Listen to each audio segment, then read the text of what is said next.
Welcome to the Talent Lab Solutions podcast, where we discuss the intersection of technology, education, workforce development, and equity. Today, we are in Central Park. Yeah, we are at North Meadow. We've decided to show our audience some of our favorite parts of New York City on the pod. Yeah, it was a little hot, but now we are in the shade. We have a lovely breeze going. We've made a makeshift tripod, which we're learning, yeah. Right? This is a learning journey. I think we might be the only podcast to film in Central Park. Yeah. That's probably not true, but we'll say it is. Look at that innovation. We're taking you on adventures with us. Yes. Hopefully you all enjoy. For those who aren't watching this on video, we are in also some makeshift chairs. These are camping chairs, yeah. But we're making it work. You'll hear the birds chirping, and then you'll know we're in Central Park. Yeah. Should we get into this? Let's do it. So we have a few questions today. I'm thinking we could just keep it sort of conversational for our listeners. And I have our first one, which is, Michael, what is a trend in education you're watching closely? Yeah, I think everybody's watching artificial intelligence. Yeah. I've spoken to a few people recently, and they all have differing opinions about what is possible. I think many folks are waiting on something to make a drastic change. Yeah. But we've talked many times in the Substack and in conversations around what actually is possible and how close are we to that drastic change. Yeah. When you say what's possible, could you tell me more about what you mean?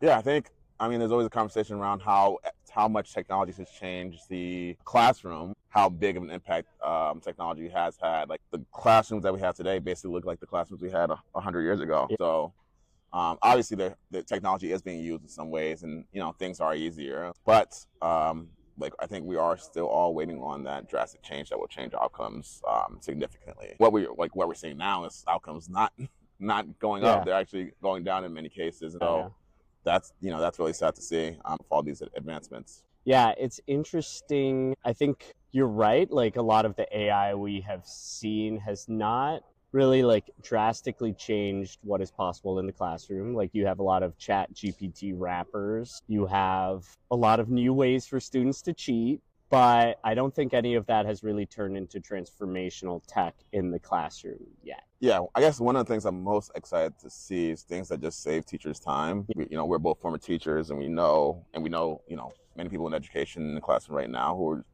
chronically exhausted. Yeah.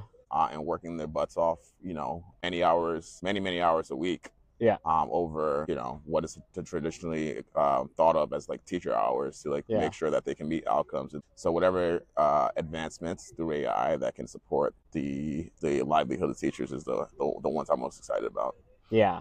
And it's interesting when we talk about the things that will change a classroom dynamic being the things that'll save teachers time. It doesn't need to be technology, right? That could just be more funding for schools so that you have smaller class sizes and better teacher to student ratios, right? And I guess that is what people want AI to do. They want it to sort of add another teacher in the classroom to save time. Yeah, I think it's interesting with all this, our GDP the trillions going into AI, and all this money that exists, the classroom ratios aren't going down. Yeah. Right? They are in what I am sort of watching, which are micro schools. So again, this is just access, but in micro schools where you can charge tuition, like Alpha School is charging $20,000 per student or more.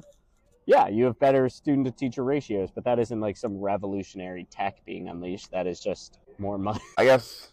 Yeah, that's not going to be accessible to the majority of people. Yeah, no, certainly not. And yeah, it's funny when we talk about new technology too, the thing that technologists want to replace are sort of jobs. I don't want to be glib, but jobs that, I don't know, Silicon Valley technologists think can easily be replaced by tech, right? And we've talked about pizza making robots or robo-taxis, and now they want to come for teachers, and teachers have a negative ROI on their educational degrees. And so if you are a Silicon Valley person, you're probably this is a perfect job we can replace, but it's not. Yeah. I mean, I can't imagine a world without teachers. I don't think that's possible at all. Yeah. Humans are so unpredictable, right? And the variability and the relationships and the connections that you have to make to be a good teacher are in my view, impossible for technology to like severely or tremendously change. Yeah.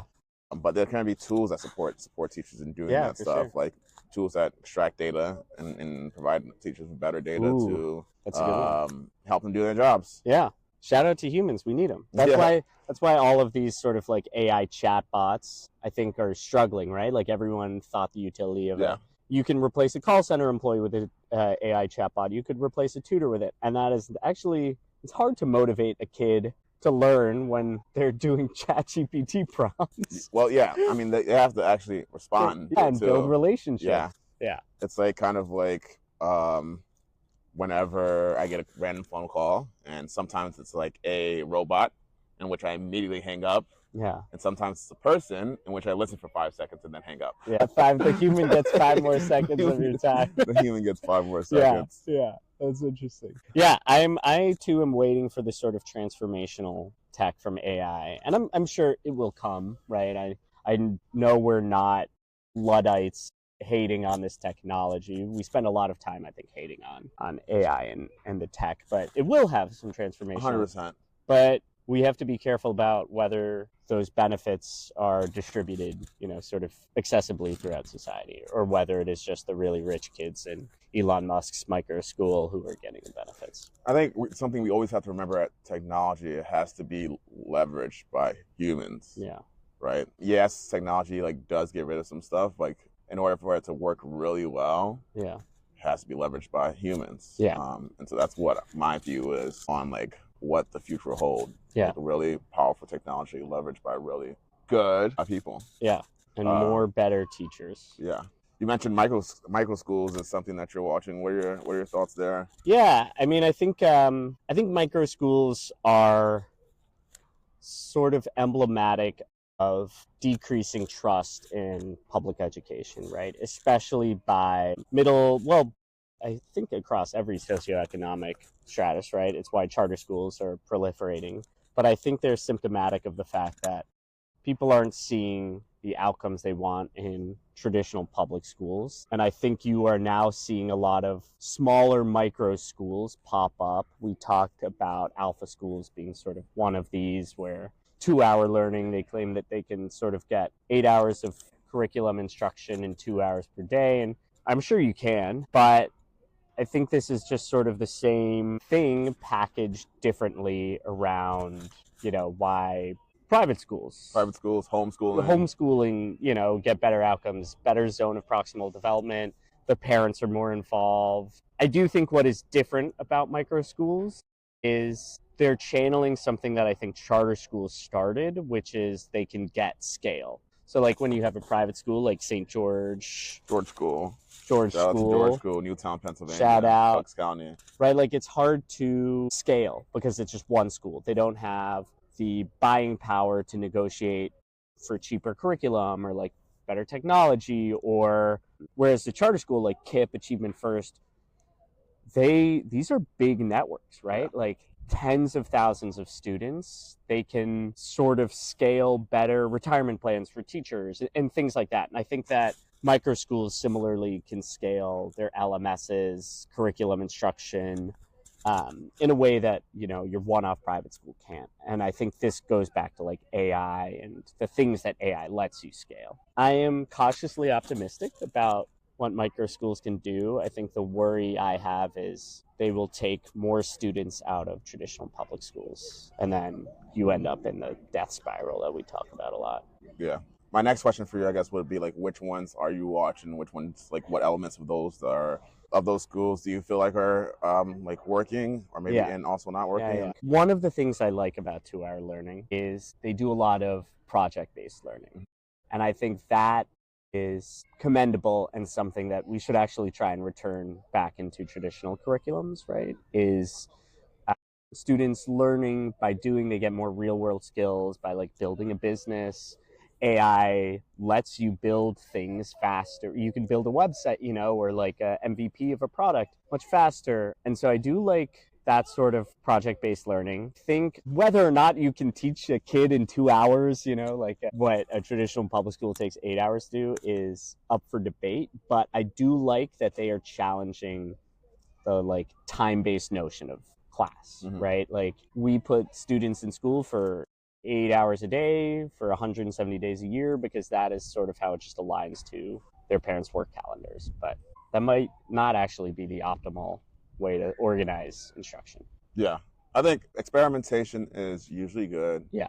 As long as like you're open to learning and distributing information and knowledge that you learn. Yeah. Hopefully, these micro schools like have some of that as part of what they do. Yeah.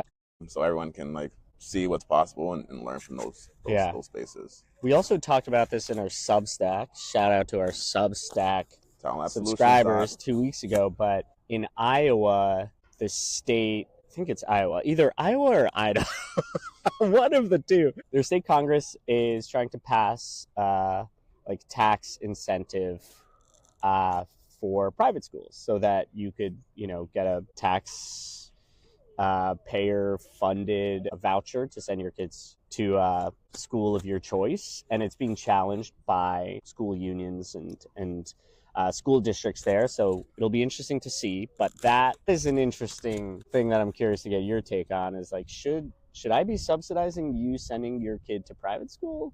Like, is that something? I don't know. Yeah, I mean, this is like central to school choice. Yeah, I think my thought is that in a lot of these situations, the public schools in the neighborhood that sometimes are already struggling, which is why folks don't want to send their kids, or get money extracted from them and kind of get robbed, and it just further dismantles the public schools. My opinion, as someone who was a public school educator, is like that we have to find more ways to invest in public schools and make them successful, because those serve the most people and often are pillars in the community. Right. I taught at Westside High School, and that school, with all the challenges it has, it is a pillar in the community, and families have gone there for generations, and they can expect some good things from those spaces. And if a school like that were to close, and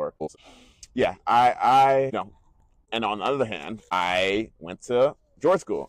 I went to Quaker boarding school in Newark, New Jersey. Before that, not in Newtown, Pennsylvania. Before that, when I was in Newark, I went to Catholic school. I went to public school for a year or two, and my parents decided that I wasn't getting the best education there, so I left. And so it is very difficult, and it's very difficult for a family and their child. You will have to do what's best for your child, and I support that decision and the people making the decision to do what's best for their child. But I also think in terms of government and the decisions that get made in the government, we want to make sure that we aren't leaving the majority of our people behind, especially those who need the support. And some might argue that this tax incentive is going to serve them, but I'm skeptical about that. I think it just goes back to how tough this conversation is.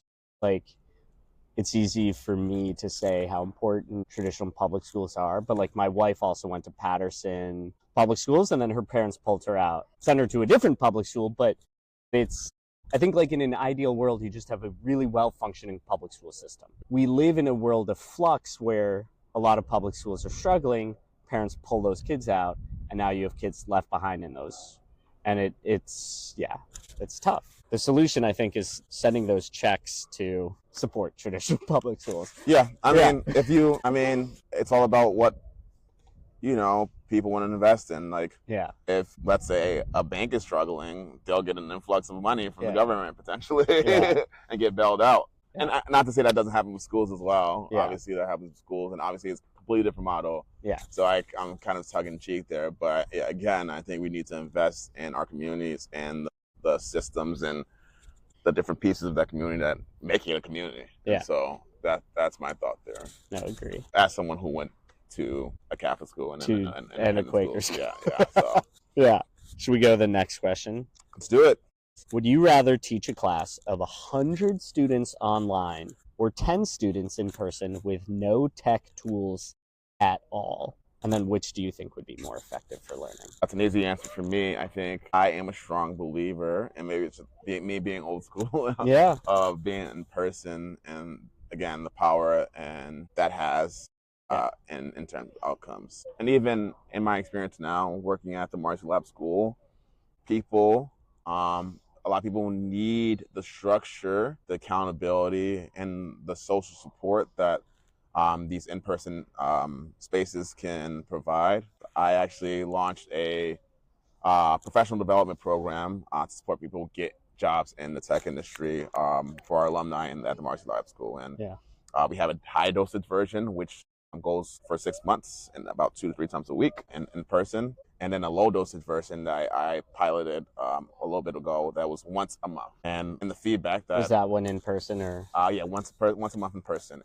And we had 2 stand-ups a week as well, which were virtual. And the feedback that was resounding was that they wanted more in-person time because they needed the support, the accountability, the structure in order to actually make progress in their goals. And so, you know, I think there are benefits to like online education and remote learning, but I think it is difficult to do it well. And I haven't seen many instances where it has the same impact as something that happens in person. Yeah. What do you think? I think maybe we were crazy picking 100 students. That's a lot. I don't think anyone anywhere could teach 100. I mean, like university professors do it all the time, but TBD, those are like their lecture classes. I agree with you. I think 10 students in person. I mean, like everyone who's been in the classroom or knows education, right? Like ZPD, zone of proximal development, students learn better when there is proximity and someone close to them working with them. And so I definitely think 10 students would have better outcomes. I wonder if our answers would change if we made it, you know, like 10 students online or 10 students in person with no tech tools. My answer wouldn't change at all. In person. In person. Yep. You heard it here first. Michael does not like remote work. Well, we're also in person at Marcy. We're offered an ultimatum here, and I think again the impact, the value of those in-person interactions, especially if you're a kid. Yeah. Especially even if you're an adult, you know, I'm you know in meetings all the time where it's just much more difficult in terms of having the most dynamic conversation or meeting virtually, just because of all the things that you can see and feel in a room with somebody.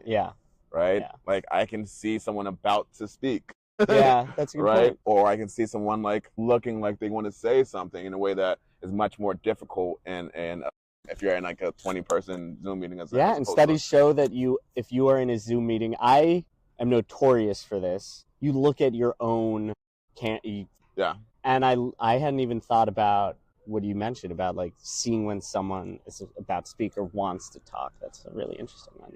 And also like as someone who's speaking, you get a much better sense of how people are engaging with what you're saying. And that, you know, that happens in the classroom too. Like a part of being a teacher it's kind of like being a DJ. You have to see what the crowd or the group is feeling and responding to, and then like lean in or lean out or repeat or rephrase or do whatever it takes to be a good teacher based on people's reaction, right?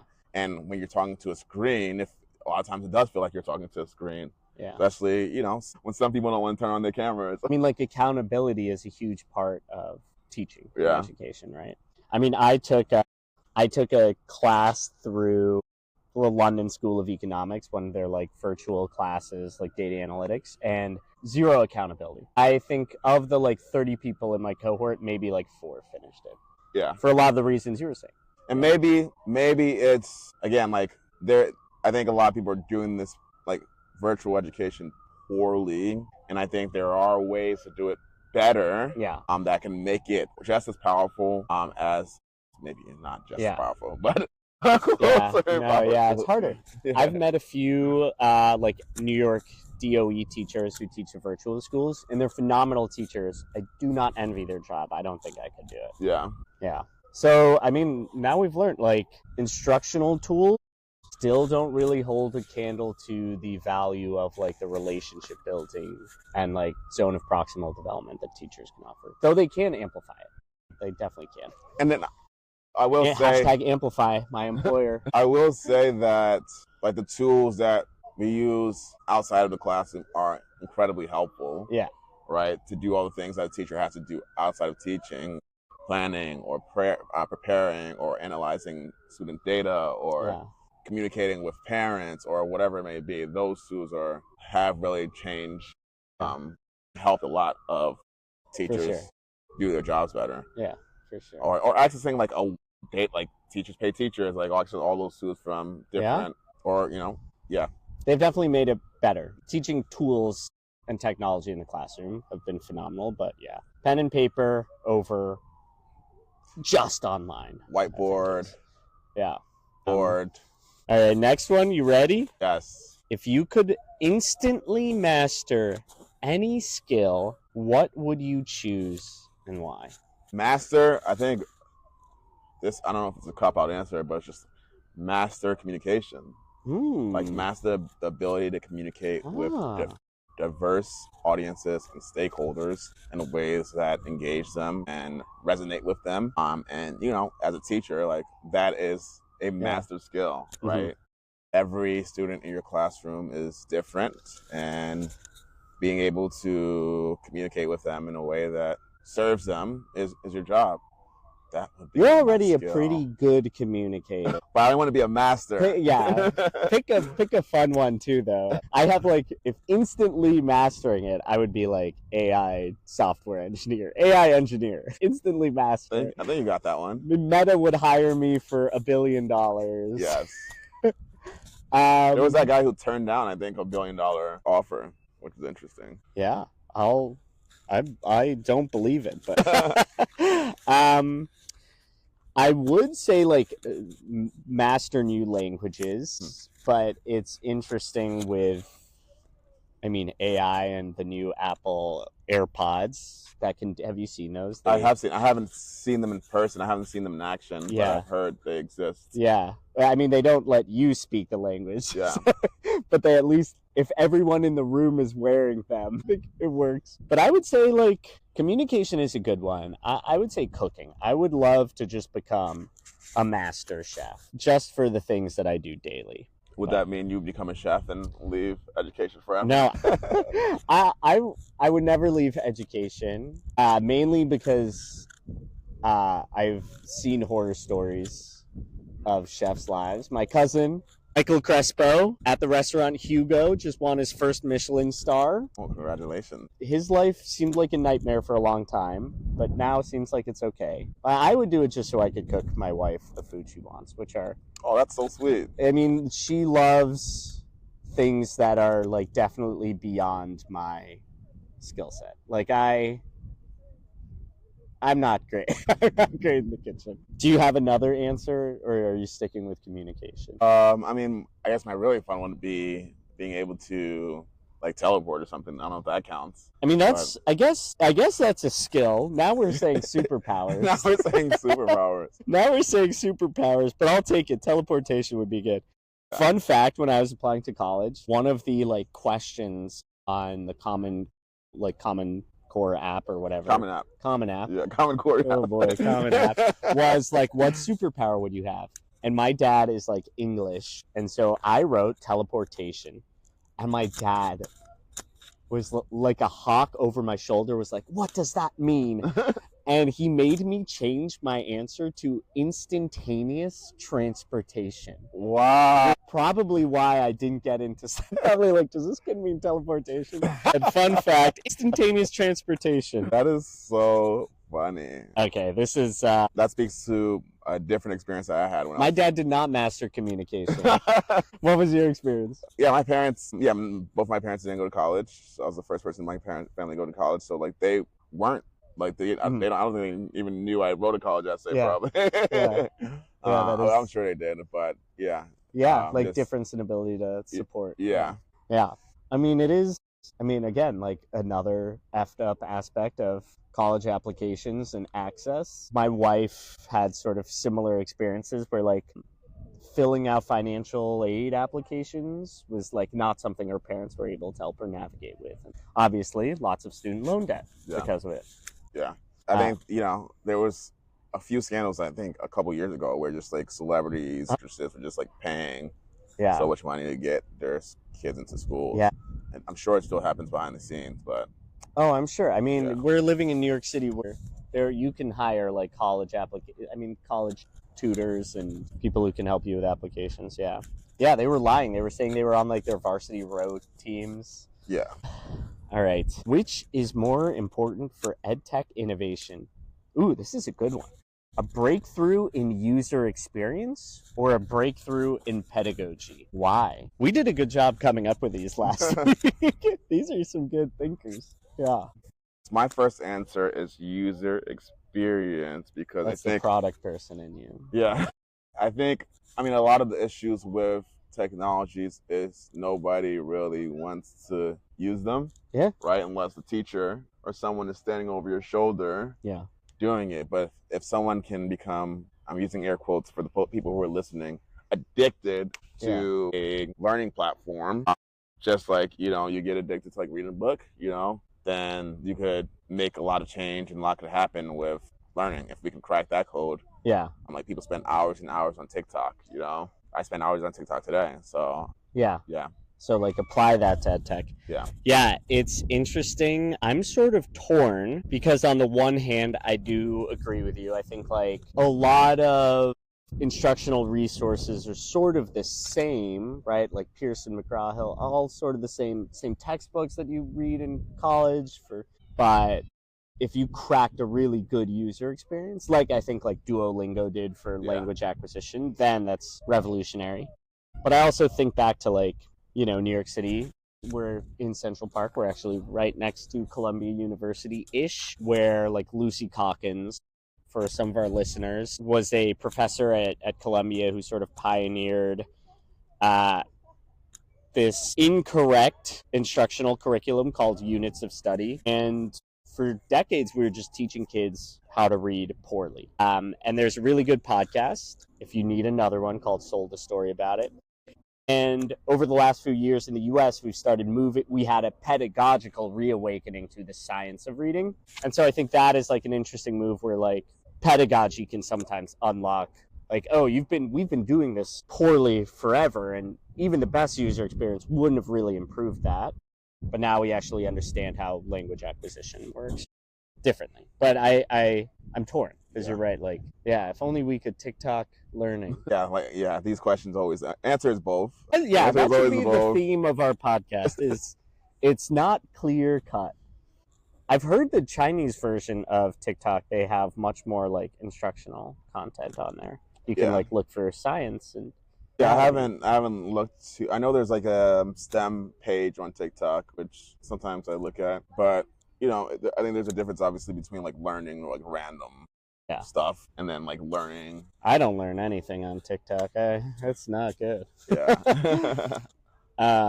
If you could swap jobs with someone in ed tech for a week. Oh my gosh. So the way we've structured it, it could either be a person or it could be like a role. Who would it be and why? Wow. That is an interesting question. I'm going to go with my immediate thought. My immediate thought is to swap jobs with Christopher Blackett. Oh my gosh. So I could get a better understanding of what his work looks like and what his work day looks like, so I can have more. You'd be on a lot of Google Meets though. Okay, I'm fine with that.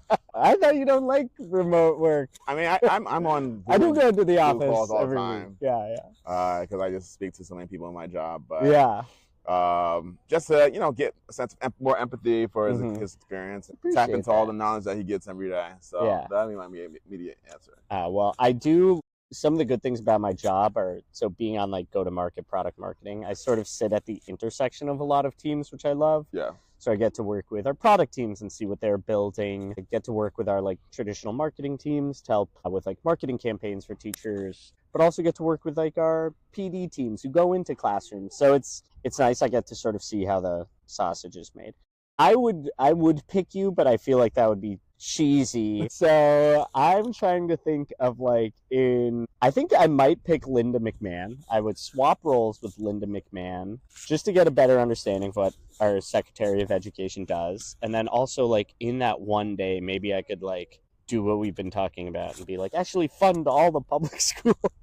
I don't think you could. I don't think in one day I could do that. I could, probably not.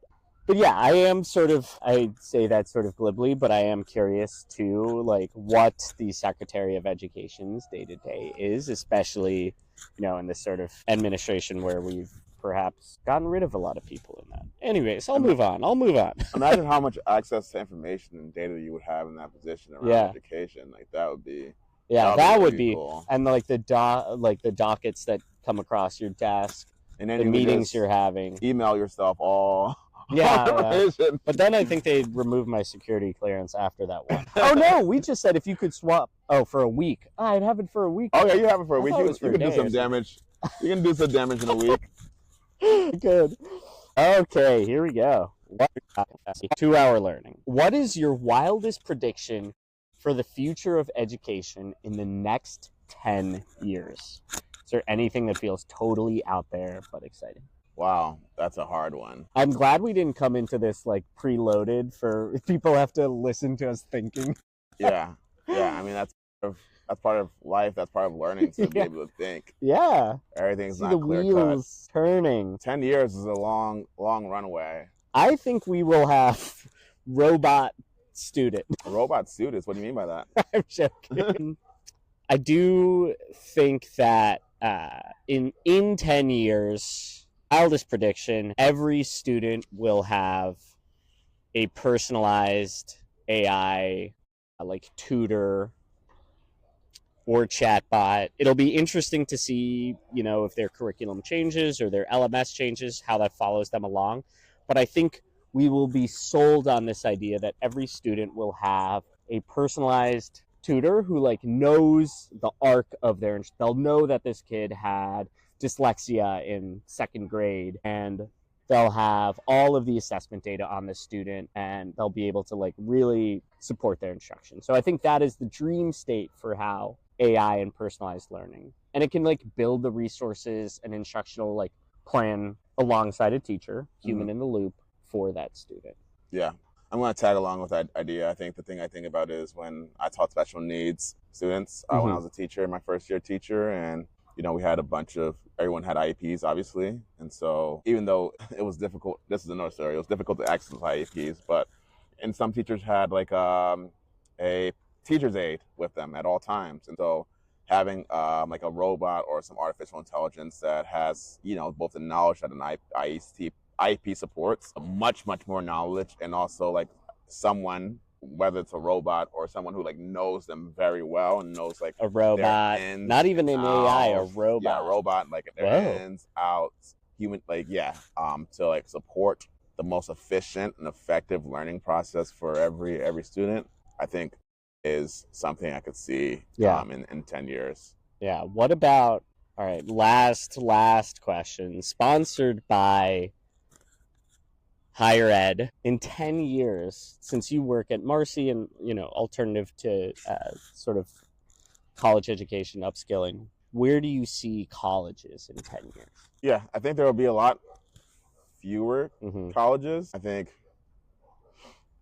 college has been getting away with a lot of crap. Yeah, oh, for sure. And we appreciate the people who work in higher ed who listen and subscribe to us, and it's not their fault that universities have turned into private equity vehicles or hedge funds, right? Yeah, I mean, that's America, that's capitalism. That's America, baby. Yeah, and so you're a school, you're a hedge fund now. You're Harvard, you're a hedge fund now. Yeah, hopefully we can get rid of the institutions that aren't really supporting the development and growth of young people and adults, and we kind of centralize a bit more and have some really effective learning institutions. My worry, though, is the universities that will survive will be the ones that have massive endowments, and then the ones that close will be like regional colleges, which, quality aside, serve a really important purpose, right? That's true. They're accessible for people in Appalachia, or